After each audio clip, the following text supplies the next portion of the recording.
PHLONY. What up? How are you doing today? Chilling. Chilling. Thank you very much for taking time out of your day to talk to us. I know you just moved recently, I believe. So you don't have a camera, unfortunately, but we're looking at your beautiful horse and your beigeish background. To start out, can you tell us a little bit about yourself? Tell us about you without doxing yourself, of course. Yeah. I'm ancient. I will break 30 next year. I know, it's crazy. Let's see. Yeah, I mean, not much else to say other than what I do for a living, which I've been in the military for 10 years now. Really? And before that, I was a cashier. So, So you said you've been in the military for 10 years. What's your yeah. position? Are you on the field? Are you in No, admin kind of I'm a thing? paperwork. Yep. I'm a Okay. paperwork junkie. I sit at a desk and file paperwork. Well, thank you very much for your service. Anyone who, dedicates their life or their time, regardless of what the position is, if you're on the front lines or in the background, it's all, you guys are the reason that we are able to live in the safe countries or the safe society that we live in. So thank you very much for your service. Yeah, thank you. So, Lonnie, I've always wanted to ask you this one specific question, and I've never asked you the question. Why PHLONY? Where do you get that name from? So this one is a story that goes way back. One of the first PC games that I ever played was called Global Agenda. And that's a third-person sci-fi shooter that was made by Hi-Rez. And in that game, I had joined pretty late. Like, the game had already been around for a while. So as natural with all multiplayer games, every name gets taken. And so I had always, back then, and I was like 14 at the time, by the way. So I would always go by PHLONY. And so obviously that was taken by everyone. Everybody loves that name. With FE or PH? With an F. That's what I used to go by. And then I tried doing it with the whole, the physics is fun joke where you swap the F for a PH for physics. Yeah. Because I took physics in high school. And then that was obviously taken. So then at some point, I forgot, I tried like a bunch of different variations and stuff like that. And I just decided to remove the E. Because I had no idea what else to put in there.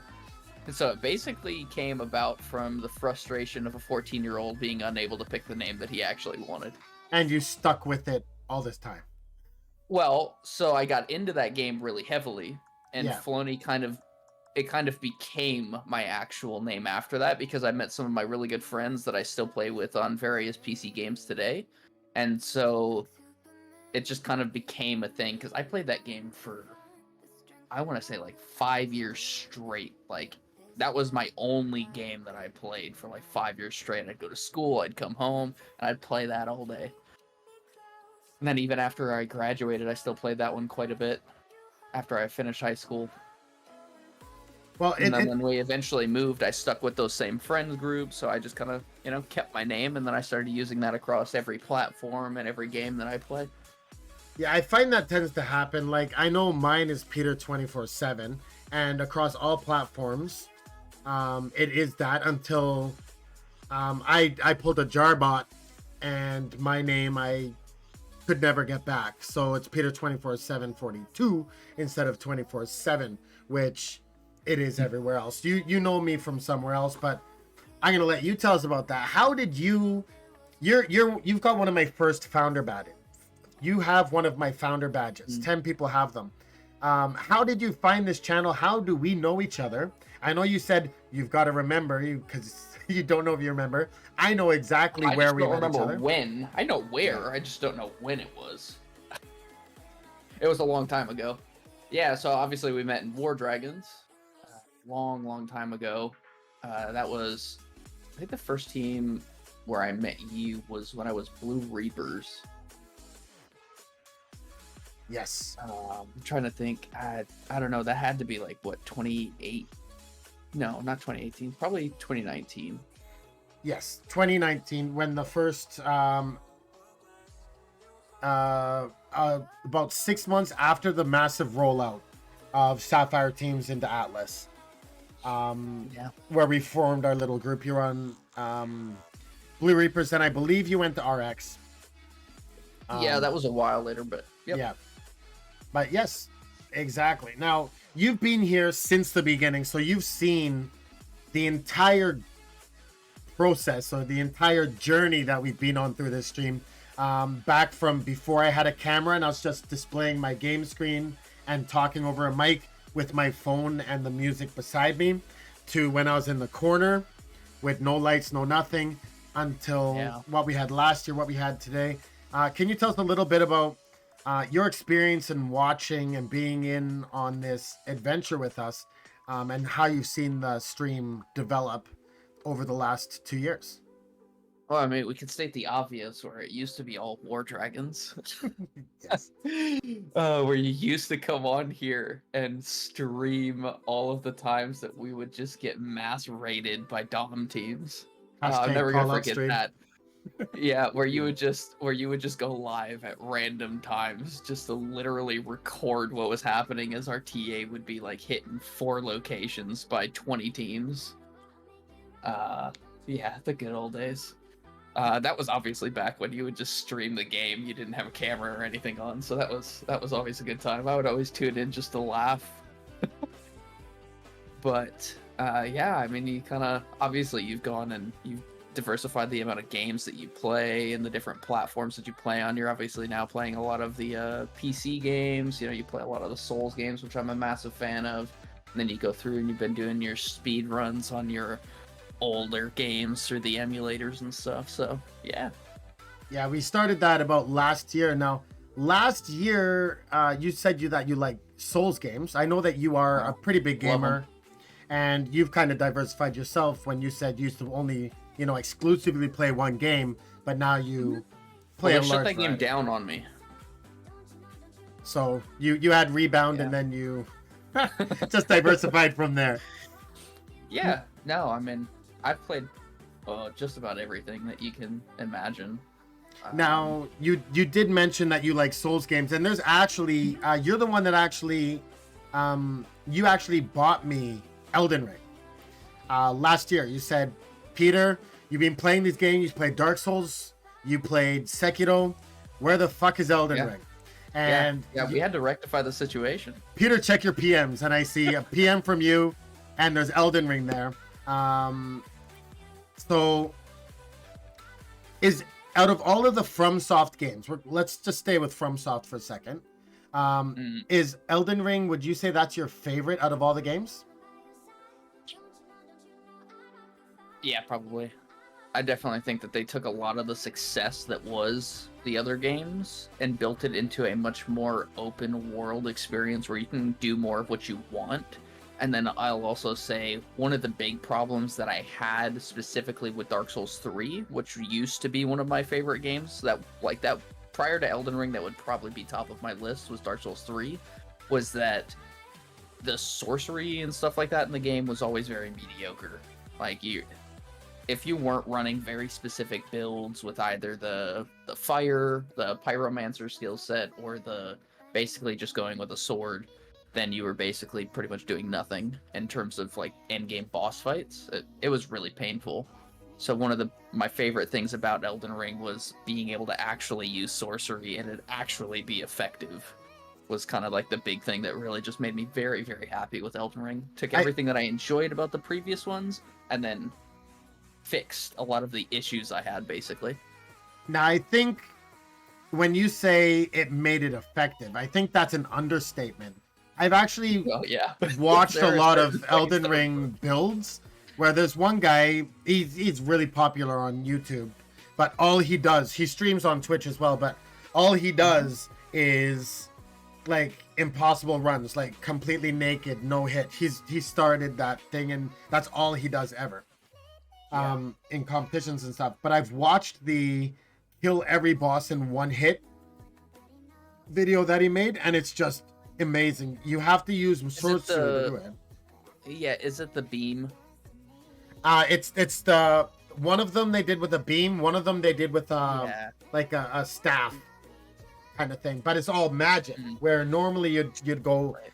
balls to the wall with your attack power and stuff and your other things, but they don't care Yeah, about they've got health or some anything. combinations that are kind of hidden in Elden Ring that can really make things broken for sorcery. I mean, obviously, one of them being the unlimited FP, so you can just use the. I call it the Kamehameha, just because that's exactly what it is. You just charge it up and release, and you can just hold it if you have the unlimited FP until they're dead.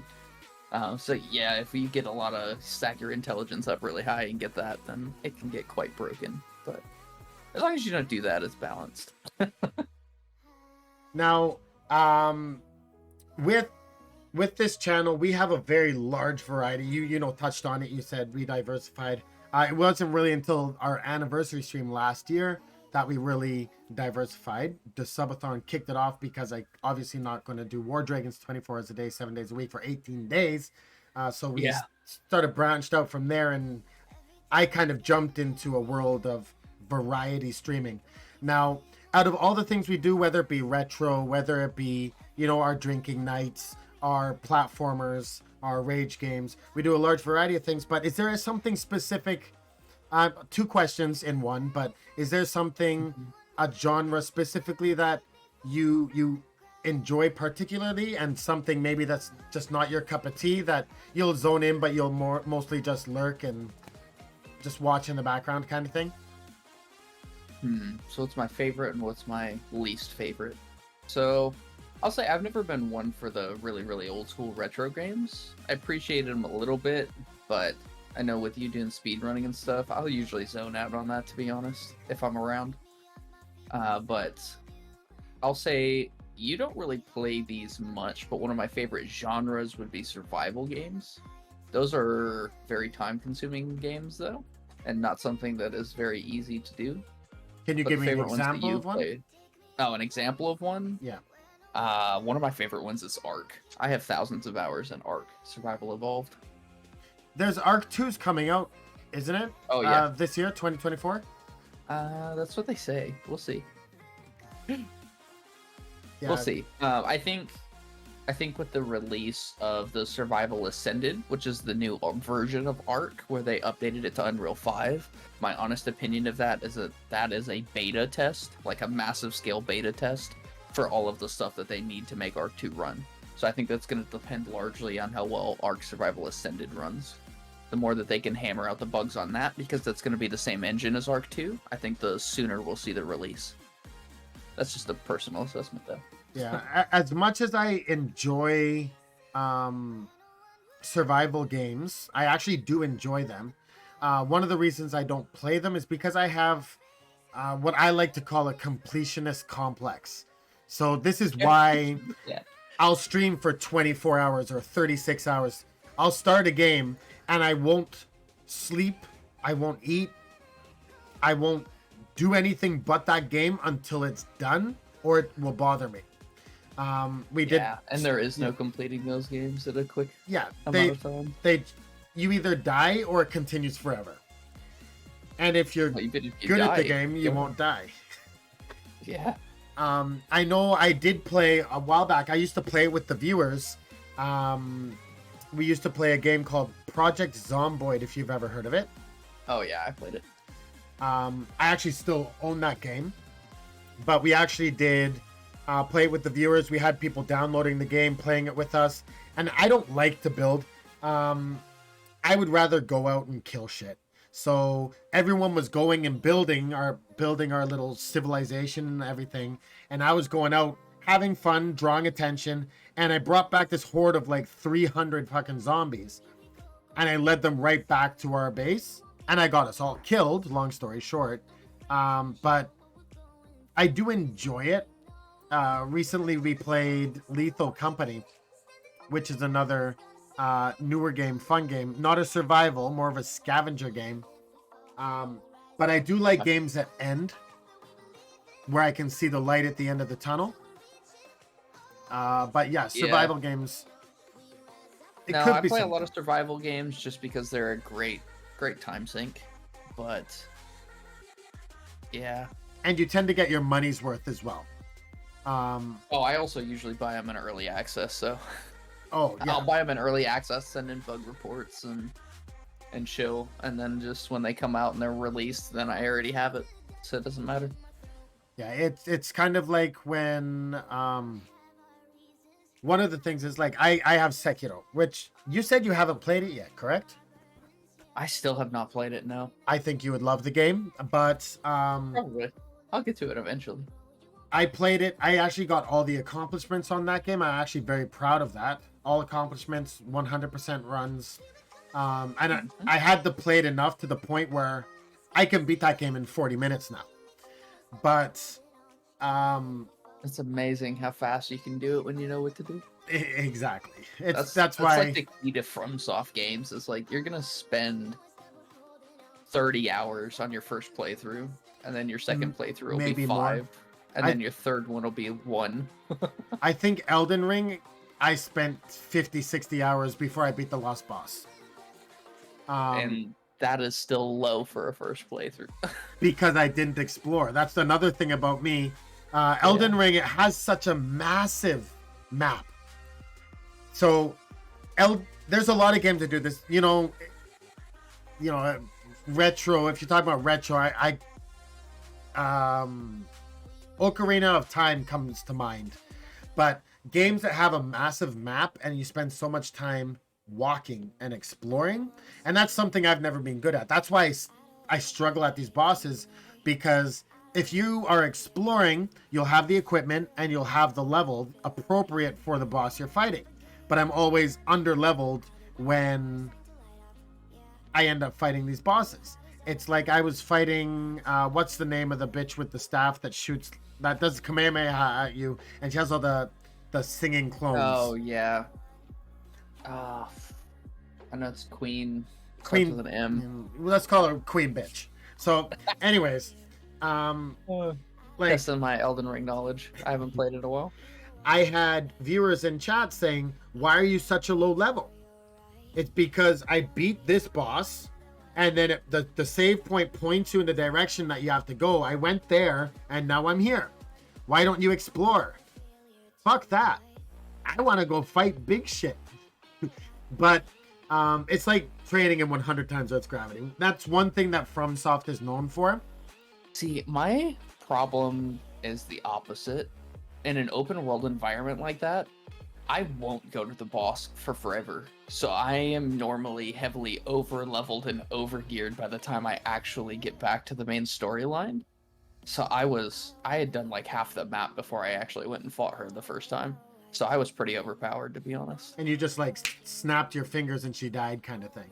I mean, not quite that easy. Obviously, she's got some moves and stuff that do a lot of damage still, but I definitely did not have like the effect of beating against a brick wall per se. I think it took me maybe 2 tries, 3 tries or something like that. So I got off pretty easy in terms of that fight. Now, were you here when we did Elden Ring with crowd control? Yes. Yeah, so I was spamming the giant orbs at you. Yes, you Blackfire merch. What's your thoughts about people modding these big games, these big name games, to kind of increase the replayability? What are your thoughts about that? Where to even start with that? I mean, some mods are great and some are bad. Obviously, that just comes down to what they're trying to do with it. But I love it personally. I think it's always a game. You always find the best of a game when a developer releases the code and allows modding. Like we'll take, I'll use a prime example of a game I used to play. So we had a game that was called DayZ. It's literally day with a Z on the end of it, and it was that was actually started off as a mod in Arma 2. And the developers recognized the popularity of it and how many people loved it. It was a zombie survival mod that somebody had created, so they made a standalone game of it. And even that standalone game flopped. It did not get the popularity that they were hoping for until they finally released the code for it, and they said, go for it, you can now mod it. And now that game skyrocketed in popularity again, because honestly, they kind of did a really bad job of handling that game. in my honest opinion. They did a lot of things where it just kind of ruined the experience. But then as soon as modders got their hands on it, they like fixed all of the things, added more content than the devs originally did, and it can make games way better with the right mods. Yeah, I completely agree with that. And once again, it comes down to replayability or fixing issues. And because there's a lot of fans or people who look at a game and say, hey, that has potential. What about this, this, and this? And they have the ability to do it. But if the developers hold all those, if they don't make that accessible, it'll just, if it's not a great game, it's just going to flop. But I think replayability is a big thing. The replayability aspect is fantastic, but I think part of it is you have to be careful too, because some of those can absolutely ruin it as well. Now, can you touch on how it could do that? How it could ruin it? Maybe an example. I know there's a mod out there that basically, for Elden Ring, that basically makes the game like you're just done right at the beginning. It puts in a shop, and in that shop everything is free, so you can just buy every single item in the game, and you can also buy the runes, the consumable ones, the biggest size, for free. So you just grab a bunch of those, you level your character up to whatever level you feel like, buy all the end-game equipment, and now you didn't even play the game. That's a pretty good example of how to ruin a game in a mod. That's not ruining, that's just basically in the wrong finishing the game. If you do that, well, if you do it in the wrong way, it just ruins it, because now what's the point in playing? To some extent, right? You know, if you enhance upon the things that are already there, it's fantastic, but at some point you have to call it and say that that's going too far, in my opinion. Yeah. Because then if there's no point, like what I said, like Wizard said. Yeah, a traditional basically cheat code. Yeah. Yeah, you just put the mod in there, and you have everything that the game could possibly offer you. Your max level, have every piece of gear. It's all like upgraded to the max status that it can have. Why play anymore? And so I think that would also hinder the amount of players that could potentially enjoy the game. Because if you use that mod and you get a bunch of cool equipment, and then you start playing through, there's nothing for you to obtain anymore. So you will even, like, I've personally gone through this in the past too. Like, I've used cheat codes in games and stuff, and then it just makes it so that I don't want to play anymore. I enjoy it for a little while, and then it's like, well, now I have nothing left to do. Yeah, so I'm just gonna turn it off. It's similar to when you do a second run on New Game Plus. It's so much better and more enjoyable if you just start the game over on a new file, as opposed to New Game Plus, because you have everything. Yeah, you'll finish the game significantly faster. I think when I beat Elden Ring, the same day I beat it, I went through and I said, viewers, anyone who wants to play with me, let me know, and we'll let's do it. And I had like Boost and Bear, and we gangbanged the bosses, and we just run point A to point B, beat the boss, move on, and we beat the game in like 70 minutes, just on about an hour, right? But it's a different thing that you're looking for. But yeah, if I find my biggest thing with games is if it doesn't have at least a moderate level of difficulty, it's not even, unless it has a fucking amazing story, it probably won't keep my interest.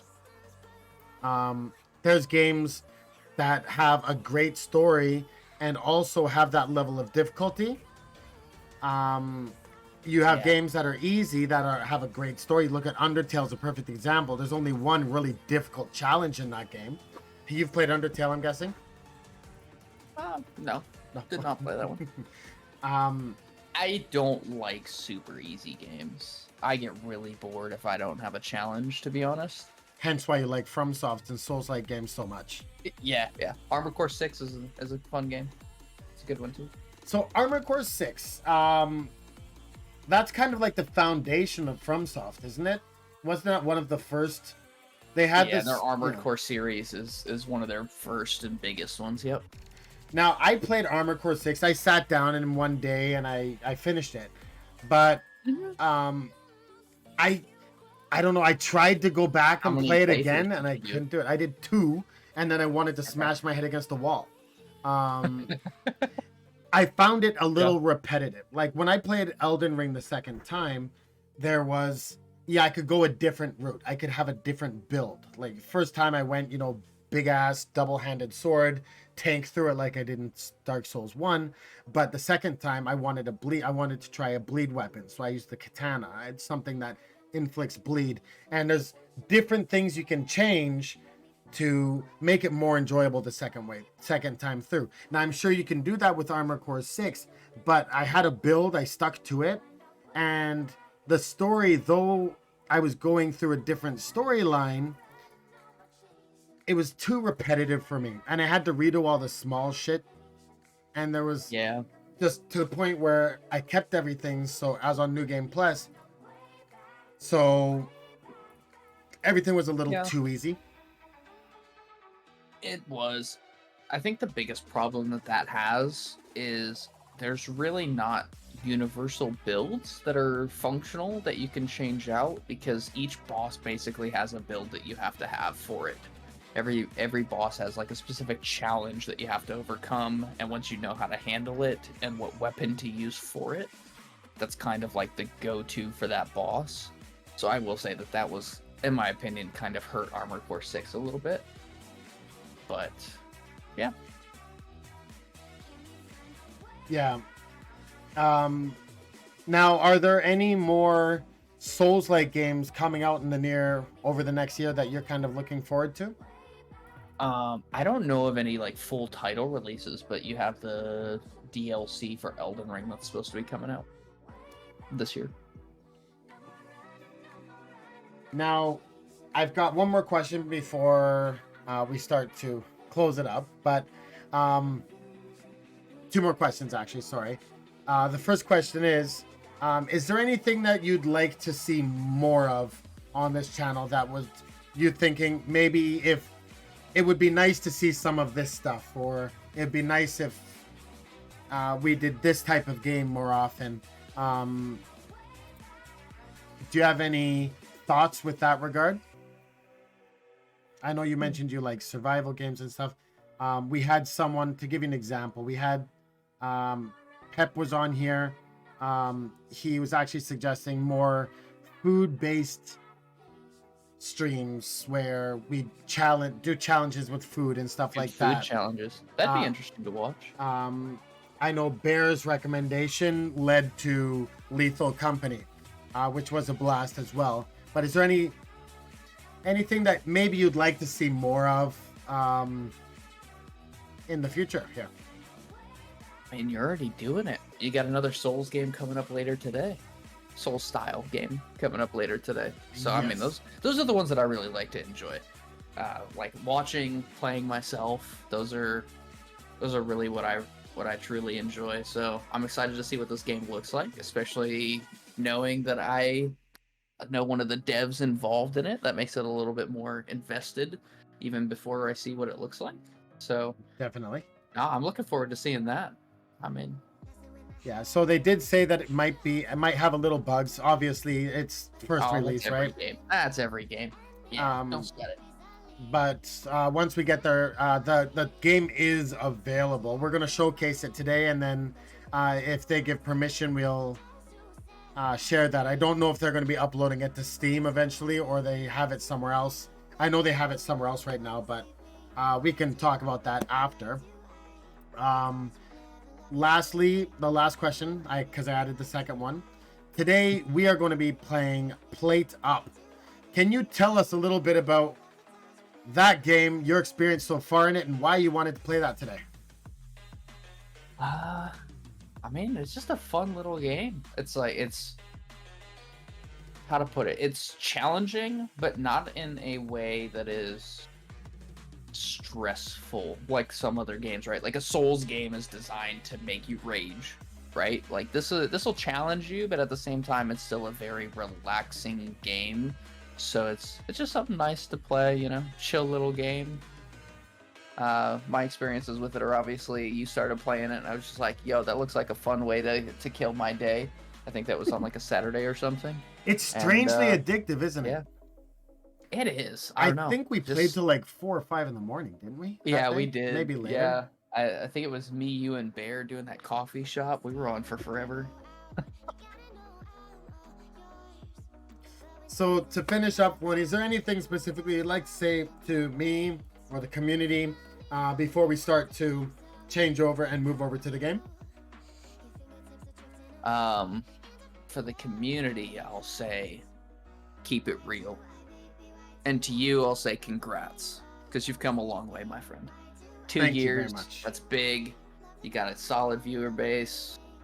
You obviously, we talked a little bit earlier about how you've evolved your stream from sharing your screen on a phone to what it is today. So, well done, my friend. And you guys are all the reason I could do that. I know in the beginning when I was having the computer issues and we were moving to a computer from my iPad, you're one of the ones that was explaining everything to me.